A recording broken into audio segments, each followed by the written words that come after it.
Say go. Big House here again, and I ran across images that just are mind-blowing. But this is the buffalo of North America, an image of the buffalo of North America. And this is an image drawn, it's a sketch, drawn probably 500 years ago, when the buffalo roamed free and they were the sacred animal of at least the Midwestern and all Central America and plain states of U.S. and Canada. The herds were enormous, and we're talking about a herd that would be 100 miles long and 50 miles wide. But if you study nothing else about Native history or American Indian history, study the legend of the white buffalo. White buffalo being very sacred to many cultures, all Indian cultures, because the white buffalo was a full albino buffalo, had pink eyes, pink toes, pink tongue, and was pure white. And you would find this buffalo it was like, according to legend, was 1 in 10 million buffalo were born pure white, albino.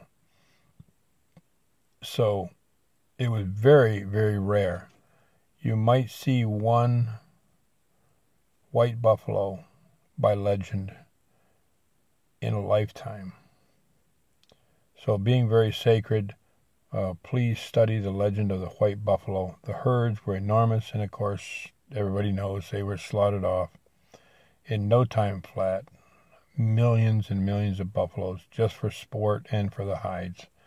The carcasses and bones were ground up for fertilizer later because they had nothing else to do with them. But understand, like I said, these herds, when they moved all at once up to 40 and 50 miles an hour, you are talking about 100 miles long and 50 miles wide. And in the center, you would find, in a lifetime, one white buffalo. He would always be in the center because the albino tend to be very much weaker because they were very, very nearsighted. So to grow to maturity was also rare, but they were very well protected by the herd, and you would find them only in the center. And to take this buffalo's life, or to the buffalo to sacrifice it to you, was a full ceremony and a full religious experience. And only the bravest of the brave warriors were allowed to take this, or able actually to take this buffalo's life, because it was in the middle of a herd of angry bull buffalo and cows. The younger generations only hunted the outside edges of the buffaloes because of the slower, older, weaker buffaloes would be there, and they were less likely to be injured. While I have your attention, I want to explain, if you also get a chance, study the flint, arrow, and spearheads of the Native Americans. And as you study them, they're kind of in a diamond shape, an oblong diamond shape, and they were tied to the spearhead or the arrowhead with sinew. The sinew was wet and stretched out, and if you've ever dealt with sinew, it is some of the toughest fibers in the entire planet.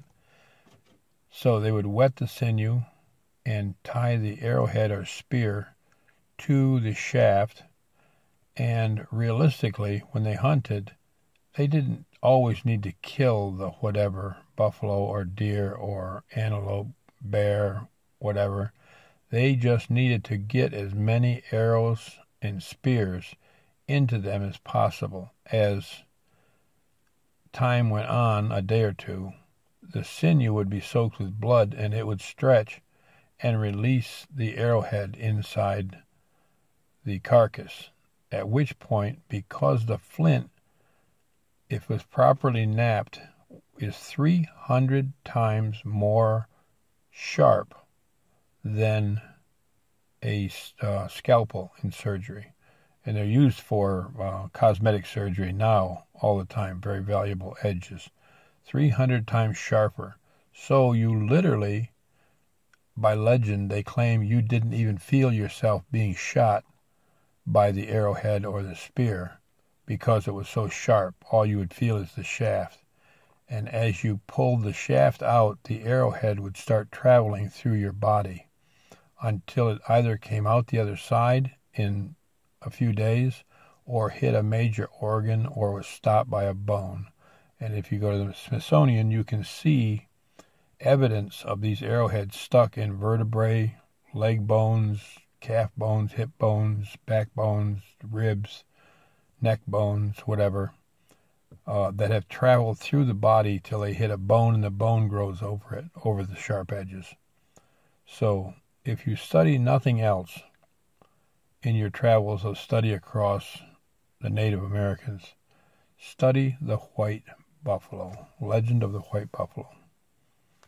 And I'm going to try to get to the place in America where a white buffalo was born in my generation. But with this quarantine and the virus and everything else, it might get a little bit tougher. But trust me, I'll do everything I can. This is Big House saying, say go.